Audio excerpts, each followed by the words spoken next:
Tamil cinema ఇండస్ట్రీలో తనకంటూ ఒక ప్రత్యేకమైన ఇమేజ్ను క్రియేట్ చేసుకున్న దర్శకుడు శంకర్ ప్రస్తుతం ఆయన కమల్ హాసన్ను హీరోగా పెట్టి భారతీయుడు 2 అనే సినిమా చేస్తున్నారు. ఈ సినిమా జూలై 12వ తేదీన ప్రేక్షకుల ముందుకు రానున్న నేపథ్యంలో ఈ సినిమా అనుకున్న విజయాన్ని సాధిస్తుందా లేదా అనే విషయం మీద చాలా వరకు చర్చలైతే జరుగుతున్నాయి.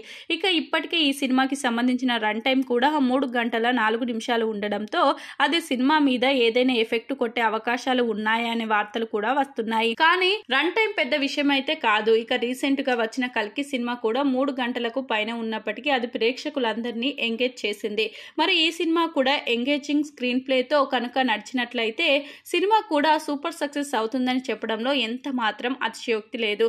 ఇక ఈ సినిమాలో హాఫ్ అన్ అవర్ తర్వాత కమల్ హాసన్ పాత్ర ఎంట్రీ ఇవ్వబోతున్నట్లు తెలుస్తుంది. మరి మొత్తానికైతే కమల్ హాసన్ ఈ సినిమాతో ఎలాంటి మ్యాజిక్ చేస్తాడా లేదా అనే విషయాన్ని తెలుసుకోవాల్సిన అవసరం అయితే ఉంది. ఇక మొత్తానికైతే ఈ సినిమాతో కమల్ హాసన్ కి ఒక భారీ సక్సెస్ దక్కబోతుంది అనే విషయం అయితే చాలా స్పష్టంగా తెలుస్తుంది. ఈ సినిమాతో కనుక సూపర్ సక్సెస్ అందుకున్నట్లయితే కమల్ హాసన్ తనదైన రీతిలో మరోసారి పాన్ ఇండియా లెవెల్లో స్టార్ హీరోగా వెలుగొందుతారు.